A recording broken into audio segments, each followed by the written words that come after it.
जय श्री राम भाई, राधे राधे दोस्तों, स्वागत है आपका। तो कैसे हो भाई? उम्मीद है सब अच्छे होंगे, मस्त रहो, खुश रहो। लेकिन डीडीए और हॉर्टिकल्चर से सावधान रहो। दिल्ली में चल रही है डीडीए की गुंडागर्दी और आज है प्रदर्शन गांव उस्मानपुर सेकंड पुस्ते पर।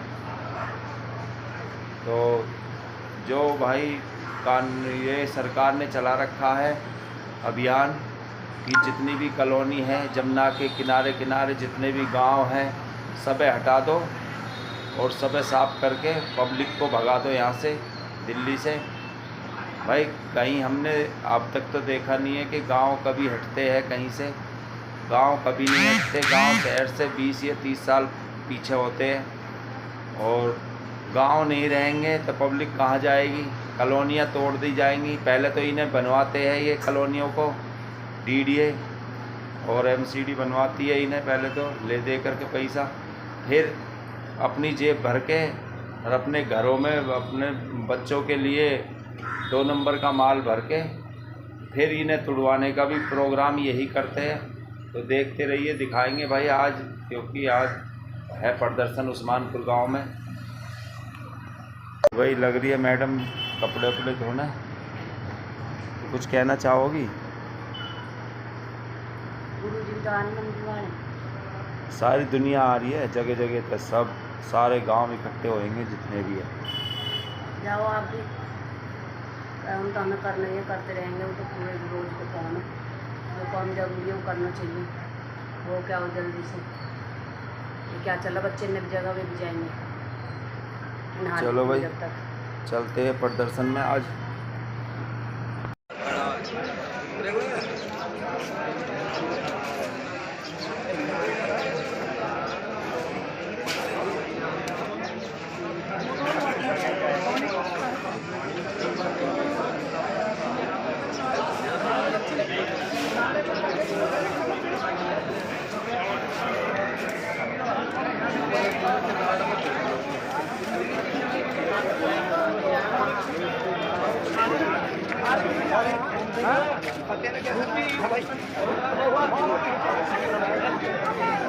मंदिर के पीछे वाली गली में दो राजेंद्र के पीछे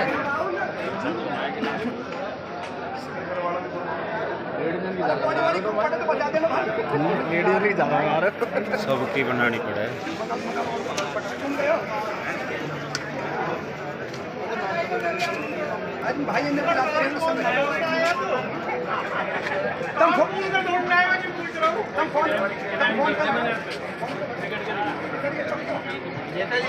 नेताजी आ जाओ प्लीज, 2-3 आदमी भाई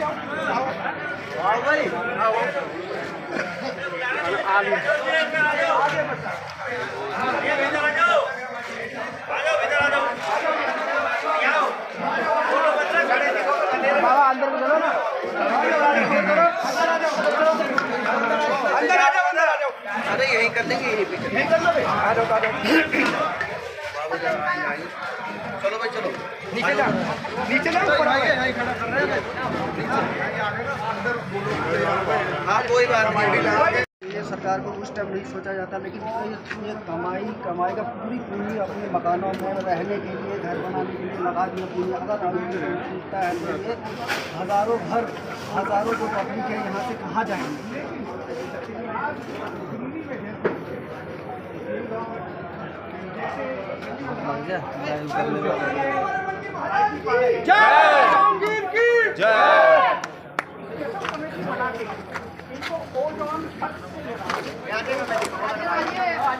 हमारी गांव की मांग है। ये तो ये इस जोन में बनाया जाए या वो जोन कैटेगरी में रखा जाए, जब हमारे गांव का बचाव हो। अभी क्या डर कर रहा है? बिल्कुल ये डर का माहौल है। बार जेसीबी यहाँ घूम रही है, बार हमारा डर यही है। 31 दिसंबर का टाइम दिया है कि 31 दिसंबर तक ओजोन की कार्रवाई होगी। उसी से पूरे गांव, दोनों गांव गढ़ी और गावड़ी दोनों डरे हुए हैं और हम चाहते हैं कि इसको सरकार जल्द से जल्द एक स्पेशल कमेटी बना के इसको ओजोन से निकाला जाए और दूसरी श्रेणी में इसको डाला जाए। कब से रहते हैं गढ़ी और उस्मानपुर? यहाँ हमारे बाप दादा हैं, 4थी पीढ़ी है हमारी। चौथी पीढ़ी है, हमें देख लो कितना वर्ष हो गया। तो कब मिली जानकारी कि गाँव ओजोन में आ गया है? जानकारी तो आप मिली है जी, अब जो आप बताइए। हम तो ठाट के रहे हैं अपने मजे से, कोई दिक्कत ही कुछ नहीं, ना हमें बाढ़ से कोई दिक्कत थी। ये तो आप दिक्कत हमें सरकार ने बढ़ाई है, हर 15 दिन में डीडी आके खड़ी हो जाती है। कोई कहता भाई इतना करो, अब कहीं यहाँ आगा ओजोन, ये बेला फार्म हाउस अब मिट्टी पड़ी है इसमें, सबके देखते हुए कोई 5-6 महीने हुई है। हाँ जी, हाँ जी, 5-6 महीने उसको ओजोन से निकाल के ई जोन में डाल दिया। तो आप लोग तो मांग कर रहे हैं? हाँ जी, ओजोन की सरकार से बात करें। बाकी ई जोन में हमको डाल दिया गया, क्यों कि बेला फार्म हाउस तो हमारे गांव के बाद में पड़े। ये जो कॉलोनी है, अब ये हमारे प्राइम मिनिस्टर जी ने बोलो मैं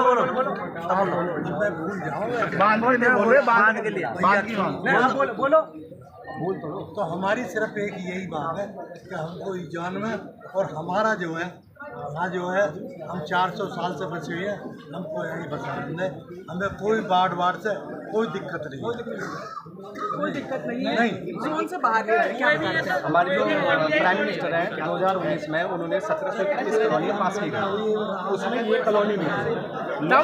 गाँव 400 लोग, इसका रिकॉर्ड ये जो 700 साल पुराना गाँव है, गाँव उस्मानपुर, ये किसी भी कॉलोनी या जो कहते हैं उसमें कुआं हो सकता है क्या? इस गांव में अभी भी मौजूद है कुआं। सरकार को तो पुरानी चीज़ें धरोहर होती है, उसको इस गांव का विकास करना चाहिए। हम लोगों ने किस लिए वोट दिया था? इस सरकार हमने वोट दिया था हमारे विकास के लिए। आज हमने इतनी सारी 91 कॉलोनियाँ, सभी के ऊपर ये तलवार लटकी हुई है ओजोन की। आप ये बताइए, ओजोन की अपने सुविधा अनुसार आप ओजोन को हटा देते हो। आप खेल गाँव ले लो, अच्छा दाम मंदिर ले लो, ये ओजोन में आते। आपकी मांग है कि आपके गाँव को भी उस ओजोन से हटाया जाए। ये गांव बहुत पुराना गांव है। ठीक है, तो यहाँ आप देखिए लोग जो है यहाँ पर प्रदर्शन भी कर रहे हैं। 2 गाँव के जो लोग हैं ये यहाँ पर मौजूद हैं। इनका कहना है कि इनके गाँव का इतिहास 700-800 साल पुराना है और ऐसे ही अचानक से बोर्ड लगा दिया जाता है, उनको कहा जाता है, जिसकी वजह से लोगों के मन में डर होना।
जिस भाई को भी अपनी बात रखनी है और शांतिपूर्वक अपने अपने विचार दे, इस दिशा में हमें क्या कार्य करना है और किस तरफ हमें अपनी दिशा बढ़ानी है, उस पर जो भी सुझाव हो शांतिपूर्वक एक बार अपने खड़े होकर अपने विचार दें। हमारे चौधरी जगत जी अपना विचार रखना चाह रहे हैं।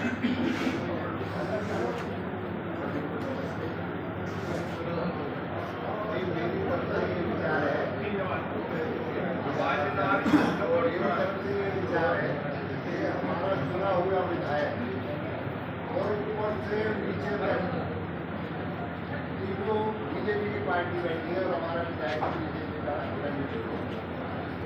दोनों गाँव मिलकर 10-20 आदमी जाकर उससे बात करें और कहाँ हमें उसे जाना चाहें इसके बारे में और के बारे में उसके साथ बिल्कुल जो के काम करें वो उससे हमें लाने, वरना कोई काम नहीं की समझ नहीं। विधायक एमपी यही हमें जो है राजनीति से ही लाभ मिलेगा, बाकी उससे हमें लाभ मिलने वाला नहीं। चाह रहे हैं कि सरकार में अपनी बात रखें और सरकार के द्वारा अपनी बात मनवाई जाए, इनका कहने का भाव ये था। और हमारे बीच में दीपक भाई आए हैं, अपना विचार रखें। दीपक भाई, इस पंचायत में गाँव उस्मानपुर के तमाम बड़े बुजुर्ग और हमारे 24 से के हमारे बाबा शामगीर के और महाराज जी रमनगिरी महाराज साहब, उनके चरणों में नमन करते हुए और तमाम हमारे उस्मानपुर के गढ़ी के जगह जगह से आए हमारे सभी नौजवान साथियों, भाइयों, मैं तो सिर्फ एक बात जानता हूँ कि गांव से बड़े बुजुर्गों ने कहा कभी शुरुआत से कि गांव से बड़ा गांव से बड़ा। भगवान को सौगंध खाकर हम ये बात मानते हैं कि हमारे बड़े बुजुर्गों का जन्म इस जगह पे हुआ, हमारा भावनात्मक रिश्ता इस जगह से है और कभी भी गांव बसाए जाते हैं, गांव उजाड़े नहीं जाते। जिसका इतिहास, जिन गाँव का इतिहास 200 साल पुराना रहा हो, आज उनके ऊपर संकट है। और जब चुनाव था विधानसभा का, तो यहाँ के प्रत्याशी आकर उन्होंने बोला था कि इसकी जिम्मेदारी मेरी रहेगी। लोकसभा में 3 बार मनोज तिवारी जी सांसद बन गए। उन्होंने बोला, अभी गांव के लोगों से मेरी बात हुई थी, बताया उन्हें कि मनोज तिवारी जी से मिलने गए थे, तो मनोज तिवारी जी ने बोला था कि उस्मानपुर गांव को मैं गोद लूंगा और एक रात मैं उस्मानपुर गांव में बिताऊंगा, प्रवास करूंगा। कितना अपनापन उन्होंने दिखाया था। अगर आज जब गांव के ऊपर संकट की घड़ी आई है तो मनोज तिवारी जी नरादर है। यहाँ के क्षेत्र के विधायक अजय महावर जी भी नहीं है। मैं किसी राजनीतिक बात नहीं करना चाहता, अगर मैं गांव का बाशिंदा हूँ, घोंडा गांव, उस्मानपुर, गढ़ी, मेंढू सारे गांव है। 24 से हमारा सारा परिवार है। मैं अपने परिवार में आकर ये बात बोल रहा हूँ। मुझे चाहिए कि ऊपर से लेकर नीचे तक बीजेपी की सरकार है, केंद्र सरकार, राज्य सरकार और एमसीडी की सरकार, सारे पार्षद, सारे एमसीडी में की सरकार, डीडीए इन्हीं की, एलजी इन्हीं के, पार्षद इन्हीं के, सांसद इन्हीं के, मुख्यमंत्री इन्हीं के, प्रधानमंत्री, सारे लोग मिले हुए इन्हीं के। आज इनके पास बहाना नहीं है कहने के लिए कि हमारी सरकार नहीं है, हमारे किसी सुने। माननीय न्यायाधीश सुप्रीम कोर्ट या हाई कोर्ट के ऑर्डर के बाद बनता यह है कि इनको खुद जाकर, क्योंकि ये रिप्रेजेंट करते हैं हमारे नॉर्थ ईस्ट दिल्ली के सांसद मनोज तिवारी जी, इनको जाकर गांव के लोग की व्यथा सुननी चाहिए। और उस्मानपुर गांव बहुत पुराना गांव है, ये सारा इलाका जानता है और खुद मनोज तिवारी जी भी अच्छी तरह जानते हैं कि 15 सालों में क्षेत्र के विधायक बनते हो गए। तो मैं तो आप लोगों से विनती करूंगा, सब लोग मजबूती के साथ खड़े रहो। इसमें ये मत देखना कि तेरा ये मेरा ये, सारे गांव की बात है। जब मैं घोंडा से चलकर आपके बीच में आ सकता हूँ तो आप जब आवाज देंगे पूरा घोंडा और तमाम हमारे आसपास के क्षेत्र के लोग सब मिलकर आपके साथ कंधे से कंधा मिलाकर चलेंगे। ये मैं पूरा आश्वासन दे रहा हूँ। और बाबा शामगिर मंदिर पे एक बड़ा प्रदर्शन होना चाहिए। हम किसी सरकार के खिलाफ नहीं है, हम अपनी पहचान लेने के लिए खड़े हैं और अपनी पहचान लेने के लिए आदमी को बड़ी बड़ी कीमत चुकानी पड़ती है। ध्यान रखना, अगर शांत बैठकर लड़ाई लड़ी तो मुझे नहीं लगता कि लड़ाई लड़ी जाएगी। सब लोग बड़ी संयम के साथ, ईमानदारी के साथ और बड़े लोकतांत्रिक तरीके के साथ अपनी आवाज को अपने नेताओं तक पहुंचाओ, सरकार तक पहुंचाओ। क्योंकि देखा है आपने जगतपुर में कल तोड़ फोड़ हुई है, तो जगतपुर इतना पुराना गांव हमारा है, वहां पे बोलने के बाद कि भाई वहां का कोई भी मकान नहीं टूटेगा। सांसद जी का बयान था कि कोई मकान नहीं टूटेगा। आप देखिए जगतपुर पुराना गांव हमारा है जमुना किनारे, और कितना पुराना गांव है आप सब लोग भली बात से जानते हैं। मगर आज वहां पर संकट के बादल छा रहे हैं। हम सब लोगों को मिलकर इकट्ठा होना होगा, किसी सरकार के खिलाफ नहीं, इस सिस्टम के खिलाफ। क्योंकि पैसे ले लेकर तो सिस्टम को खराब करने का काम लोगों ने किया। अपने नेताओं के पास जाओ, उनके दरवाजे पे जाओ, क्योंकि वोट देकर आप लोगों ने जिताया, आपका हक है उनसे बात करने का, और उनसे बात करो। और अगर कोई व्यक्ति अगर आपकी बात का रिस्पॉन्स देता है, सब लोग इकट्ठे होकर अपनी आवाज को दूर तक पहुंचाने का काम करेंगे। बहुत बहुत धन्यवाद। बहुत बहुत धन्यवाद दीपक भाई। इसी तरीके मैं धर्मवीर भगत जी को आमंत्रित करता हूँ कि वो भी अपने 2 शब्द बोले। बोलो बोलो बोलो आप भी।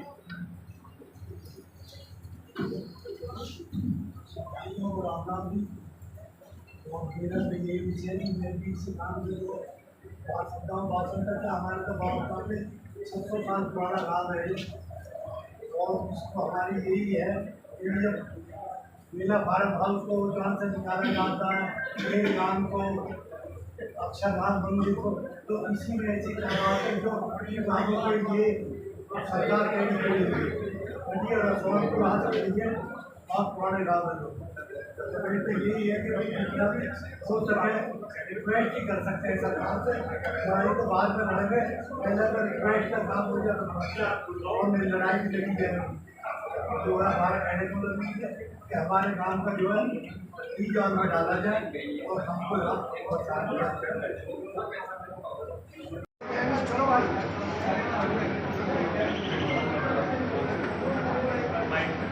आवाज तो है माइक कहाँ है? कुछ मिलेगा। सभी भाइयों से मेरी प्रार्थना है, हमारे बातमी है बेचारे, ये भी आज खड़े हैं, ये भी इसी गांव में रहते हैं। बहुत पुराना गांव है ये, आज का नहीं है, अंग्रेज जबरदस्त का मशहूर है।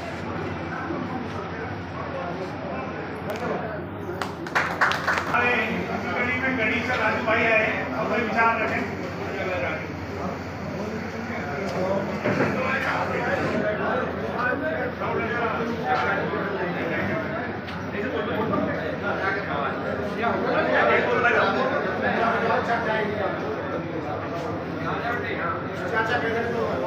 मैं सभी का रौनक करता हूँ भैया।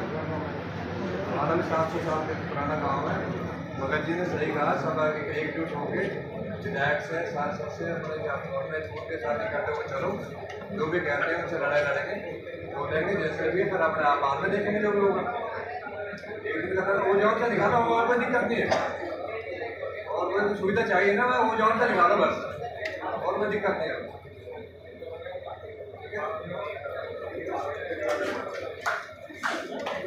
बहुत बहुत धन्यवाद। कोई और युवा साथियों में से अगर बोलना चाहे तो भाई आ जाओ, कोई अपनी बात रखना चाहे।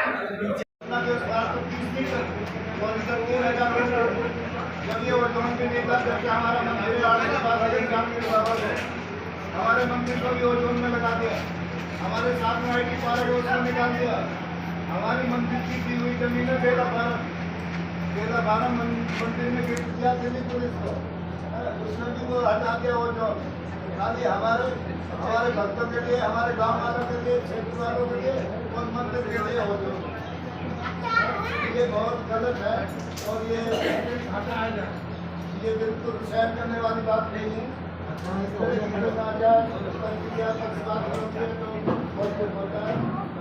महाराज जी सनातन सरकार है, मंदिर बनाने को लेकर सरकार बनी थी और आज मंदिरों को चढ़ाने की बात की जा रही है। जैसा आपने बताया कि 800 साल पुराना इतिहास श्यामगिरी मंदिर का रहा है, यानी कि कह सकते हैं कि मुगल काल का ये इतिहास आपके मंदिर का है। उसके बाद आज सनातन की सरकार है। स्टार्टिंग में बिल्कुल बीजेपी की सनातन जाती थी और हर आदमी को मुझको तो हर मोदी कोई आदमी मोदी के खिलाफ एक जवाब नहीं उठा सकता था। आज मोदी के साथ खुल के बोल रहे हैं, कब बोल रहे हैं, क्यों बोल रहे हैं उनकी गलतियों के ऊपर। एक कहावत है कि जो रोया वो पिछले पर रोया है, अब ये कहावत करके जाएंगे बीजेपी वाले कि अपने से अच्छा पीछे वालों को दबाएंगे। तुम सब लोग ये कहो कि इनसे तो पुरानी सरकार ही अच्छी थी। बाबा कितने मकानों को और कितने परिवारों को उजड़ जाएंगे? ये जो बीजेपी सरकार है ये जनता को कुरुक्षेत्र के मैदान में ले जाकर खड़ा कर देगी और कहेगी जो तुम्हें अच्छा लगे। गुरु जी, अभी जैसा आप ही लोगों ने कई नेताओं को बनाया है, अभी क्या उन नेताओं से बात की कि आखिर वो क्या आगे कि आप लोगों को सपोर्ट कर रहे हैं? क्योंकि वो बयानबाजी तो कर रहे हैं कि हम सपोर्ट करेंगे, मगर कार्रवाई भी लगातार चल रही है। उसी के लिए तो हमने मीटिंग रखी है 7 तारीख को। हाँ, उन लोगों से बात करने के लिए, इसका हल निकालने के लिए, जैसे ये कंप्रोमाइज से कोई ना कोई हल निकलेगा और हम अपनी बात रखेंगे। हमारे गाँव की बाउंड्री कर दो, हम अपना प्रोजेक्ट इधर चलाओ। ऐसे कौन से रेल की लाइन आ रही है जो हटना ही हटना है। और अगर वो नहीं मानते हैं आप लोगों की बात, तब नहीं मानते हैं तो फिर आगे प्रक्रिया आगे होती है। वो सब जानते हैं ना मानने में क्या होता है, टकराव होता है, मतभेद होते हैं। तो आप लोग आर पार करने के मूड में हैं? अरे जो मरता है क्या नहीं करता है, इनके घर जा रहे, मकान जा रहे, जो वो क्या नहीं करेंगे बताओ। महाराज जी, सरकार की पॉलिसी समझ में नहीं आती। अब अभी आपने देखा होगा मकानों की जनगणना चल रही है। मैं भी जब गाँव में दाखिल हो रहा था तब मैंने देखे थे बाकायदा इन मकानों पर CN नंबर लगा हुआ है जिससे मकानों की जनगणना होगी। अब जब ये मकान इलीगल है तो फिर जनगणना किस बात की? ये डिसाइड नहीं कर पा रहे हैं कि मकान लीगल है या इलीगल है, इसलिए जोर में डाल दिया है। ये खुद ही डिसाइड नहीं कर पा रहे हैं। पुराने जमाने में एक राजा हुआ सिकंदर, पूरे देश का पैसा में खजाने में जब मरने लगा तो खजाने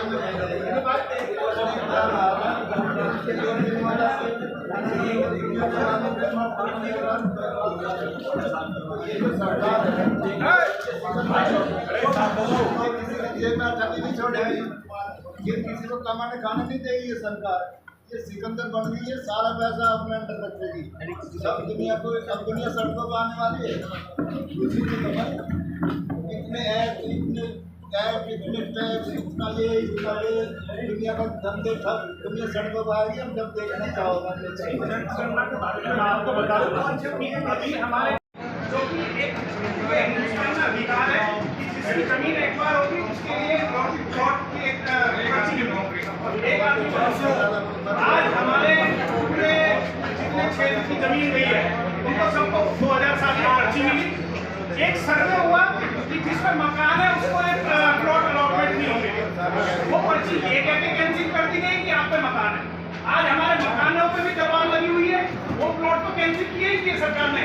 जो एक आदमी को नौकरी की गई थी वो खत्म कर दी, लेकिन फिर दोबारा आज हमारे घर भी खत्म होने जा रहे हैं।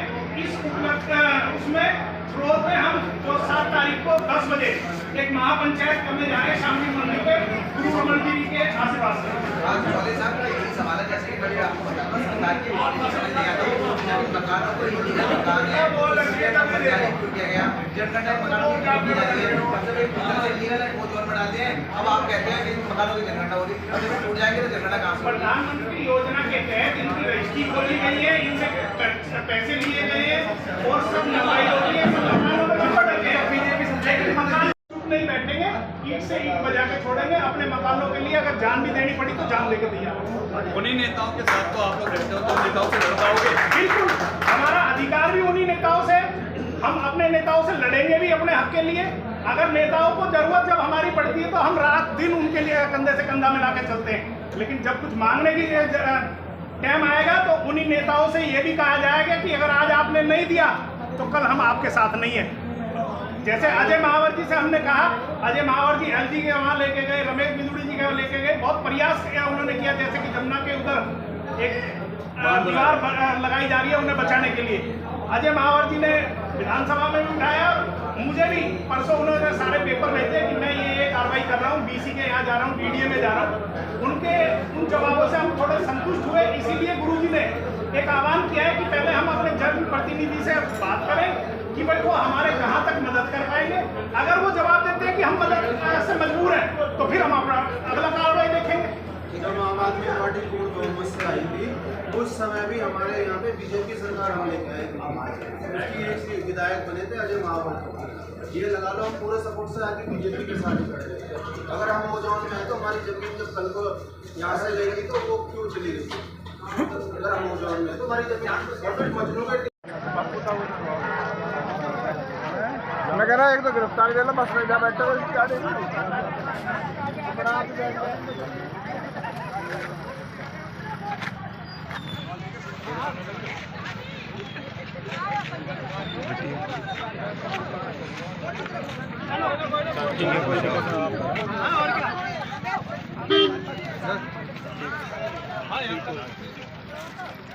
अगली बार पुष्टा पार जाएंगे, लाल किले तक जाएंगे, जंतर मंतर तक जाएंगे, जहाँ तक जाना पड़ेगा वहाँ जाएंगे।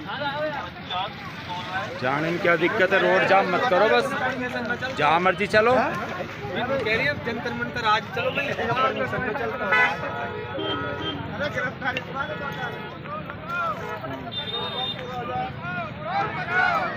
सारे इकट्ठे हो जाओ पीछे में, एक साथ वीडियो में यार सवाल पीछे।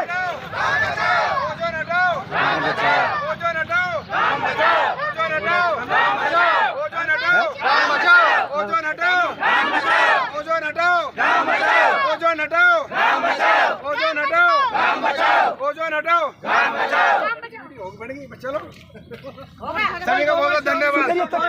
श्री राम जी, कैसे हो दोस्तों? तो भाई हो चुकी है शाम और शाम का बन रहा है ब्लॉग हमारा। तो देखिए क्या हो रहा है, क्या कर रहे हैं। देखो ये बैठे बैठे पुछड़ पुछड़ करने बन रहे हैं। ये अपना खीरा भी खा लिया इसने, सब्जी आई है, अब सब्जी के खीरा लाए थे और घूम रहा अब इधर उधर, कह रहा कच्ची सब्जी भी खिलाई दो मुझे तुम। तो ये देखो इसने एक सब्जी काटने लग रही है, एक मांग रहा है नीचे बैठ के तो लाओ मुझे भी खिला दो आलू। तो आलू का कच्चे खा लेगा, उबले हुए थोड़ी ना। तो खा तो ले, खिलाने ना जीभ कट जाएगी इसकी, ये रोटी भी ना खावेगा। ओए कुछ नहीं कुछ नहीं, चलो। तो ये बना रहे हैं सब्जी और हम होके आते पर है, उपले भी ख़त्म हो रहे, उपले भी लेके आऊँ। तो भाई आज बनाएंगे चूल्हे पे खाना। ठीक है, सब्जी इतने बना लो तुम सब्जी, ऊपर ही बनाएंगे छत पे ही। मैं आ रहा हूँ इतने, है ना? हाँ तुम उठे ले आओगे। बिल्कुल। ठीक है, मिलते हैं छत पे। मिलते हैं छत पे कहाँ? खाना बनाएंगे जहाँ। हाँ खाना बनाएंगे, सब्जी बन जाएगी नीचे ही और खाना बनेगा ऊपर। और बच्चे अभी जाएंगे जिम, वहाँ से आके जब दिखाते हैं तुम्हें, परे से आए के फिर परे होकर आते हैं। तो फ्रेंड 9 बज चुके हैं और काम हमारा सब हो गया। मैंने किचन वगैरह सब साफ़ करके रख दिया है और खाना भी मेरा बन चुका है। तो चलो दिखाते हैं आपको मैंने क्या क्या किया है और कहाँ किया है। ठीक है नहीं? हाँ। तो फ्रेंड ये देखिए, मानसी खिला रही है टफी को खाना। क्या कर रहे हो? चुपड़ी हुई है नहीं? और भाई ये देखिए, ये चुपड़ी हुई है ना? दिख तो रही है। अरे है कि मैं फालतू रखी है उसमें। ठीक है खाना। तो ये देखिए खाना मैंने बना लिया है और आज बनाई थी चूल्हे पे ही सब्जी वगैरह सब। आलू टमाटर की सब्जी मानो के लिए भांडी और रोटी। चूल्हे की रोटी आने की पता चल जाती है ये चूल्हे पे बनी है। तो फिर मैंने किचन वगैरह सब साफ, तो किचन साफ़ करके रख दिया है मैंने। ये देखिए बर्तन वगैरह सब साफ़ कर दिए हैं। बस अब दोनों बच्चे रह रहे हैं खाना खाने के लिए और मैं खाती हूँ चल के। चलो दिखाते हैं आपको। तो भाई हम भी खा लेते हैं खाना, मानसी ने और लड्डू ने और इसके पापा ने, और टफी खा लिया है। देखो जी ये खा रहा, आराम से लौट के खाएगा आराम से। देख रहे हैं 9 तारीख को मुँह में टुकड़ा दे उसके।